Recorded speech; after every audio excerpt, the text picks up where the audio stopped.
think. It's 5 o'clock. Let's see. You know, in my story, you can turn the mic the other way, yeah. In my story, I did say that parents were warned not to do this or they would be escorted out.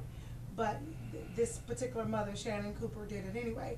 But you guys feel like there wasn't enough said in defense of the school district.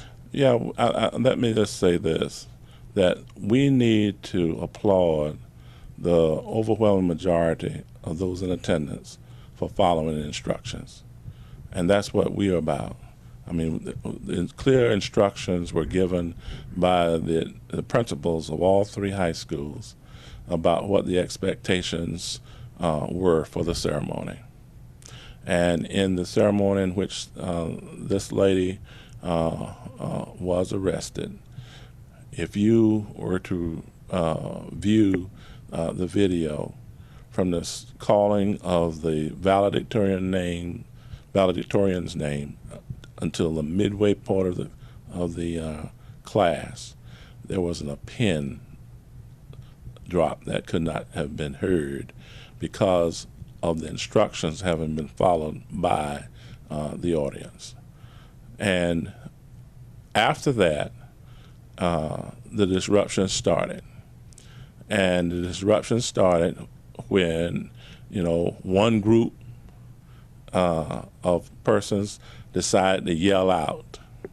Well, for some reason or another, there is the perception that you go to a graduation ceremony to see who can out-yell the other one. This takes away from the graduates. This takes away from the dignity of the ceremony. And I'm saying, as superintendent in Florence District 1, we're not going to have that. That is not a part of being educated.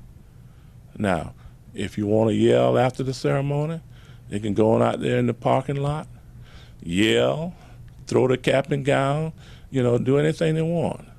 But it infringes on others when we have people make the noise that they make. That's unfair.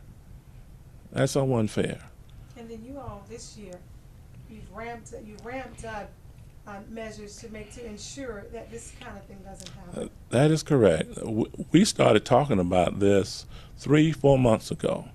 Our assistant superintendent for administrative services, Mr. Lionel Brown, the principals, the director of secondary education, even my student advisory council from all 3 high schools, we talked about this business of disrupting graduation and how we can prepare that for it to be the most dignified ceremony that we can have. And we even talked about tickets. I brought the subject up of tickets.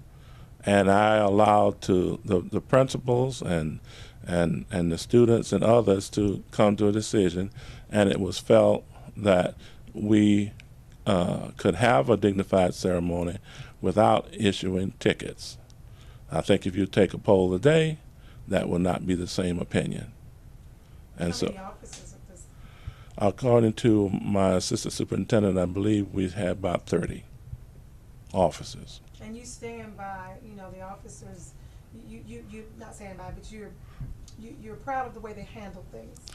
They handle it, I feel, in a very professional manner because, number one, they didn't just walk up to people and arrest them. They warned them.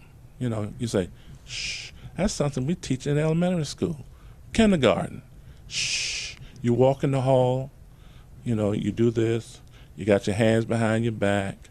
I mean, and this basic common decency. And then when the warnings were not heeded, how many times you're going to disrespect a law enforcement officer, for something as simple as, calm down, And I can tell you this, as I mentioned before, there were family members in the audience, both Mr. Brown and I witnessed the fact that when their child graduated, in obedience to the instructions that were given by the principal of the school, they stood up and they did this. They didn't yell. They just did this. We have people that say thank you to the Almighty. We understand that. But this business about yelling about who your child is, and and you have people coming in who are not related to anybody. They just come in and just making a whole lot of noise, just disrupting, anywhere between 5 and 9,000 people. No way you can dress that up. You can't dress that up in a tuxedo or an evening gown. And so we are saying in our ceremonies in Florence School District 1, we want you to come, but you have to come and abide by the rules. And if you don't abide by the rules, we have a structure in place, and you're going to be held accountable for your behavior. So don't blame the police officer, because first of all, you didn't have to put yourself in that position. The majority of the people there didn't put themselves in that position. As a matter of fact, there were several people who, to avoid a confrontation, got up and walked out. They left. It's just not, and I know we don't care what happens at other schools. We don't care what happens that they see on TV in colleges. It's a problem nationwide. But as far as Florence School District 1 is concerned, we decided that we're going to address it, and we're going to address it next year. Okay, and so it shouldn't be. There's a price to pay for violating the rules. And so if someone was charged, then my point about that, you put yourself in a position for that. That did not have to happen. And before an arrest was made, there were directions given to kindly ask you to leave the arena, as was stated at the very beginning. So, but the bottom line here, to allow this kind of behavior to happen is inconsistent with what our mission statement is. It's inconsistent with our expectations for our students, and we have a big problem because the expectations of the school and the expectations of some of our persons who are in some of the homes are in conflict. And when that happens, there cannot be the most desirable consequences that one would want to see. We just don't sit down and say, well, now let's see how many people we're going to get arrested. That never came up at all. But it was embarrassing. It was very embarrassing. I don't see anything funny about it. And it just, I think some of the graduates were embarrassed because I shook the hands of every one of the graduates in all of the high schools. And when some of them were yelling out, their eyes went up and they're saying, no. Because they know. And when you talk about measures, the principal notified parents, they were warned during the ceremony. Yes. And you said some of them got phone calls. All of the parents got phone calls. Apparently, our public relations officer, Ms. Pamela McDaniel, can show you evidence of what was done by all of the schools, both verbally and in writing. So verbally, the principals told the students. Yes. Parent Link sent messages out to the parents. That's correct. And they were warned before and throughout the ceremony. That's correct. And then the officers were there just to sort of reinforce things by that's down. That's correct. Escalated to people being thrown out. That is correct. Now that's at least 4 occasions now before you get to the ultimate of being asked to be out. And letters. That's right. Letters were sent out to them. That's right.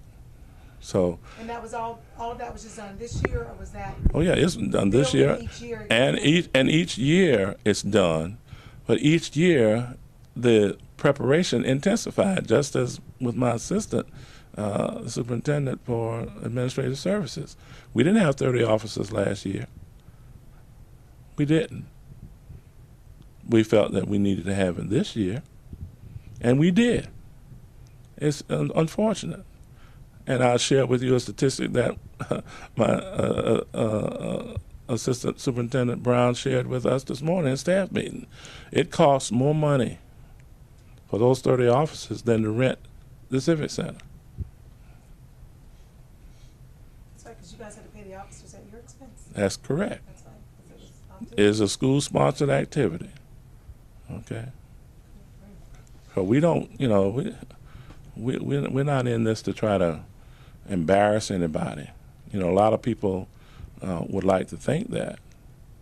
And you know, what's even more embarrassing is the misrepresentation of the facts that has gotten out nationwide to the point that, you know, one of our principals is getting communications that's profane, coming from adults, misinformation, and that's how you know, a lie travels faster than the truth.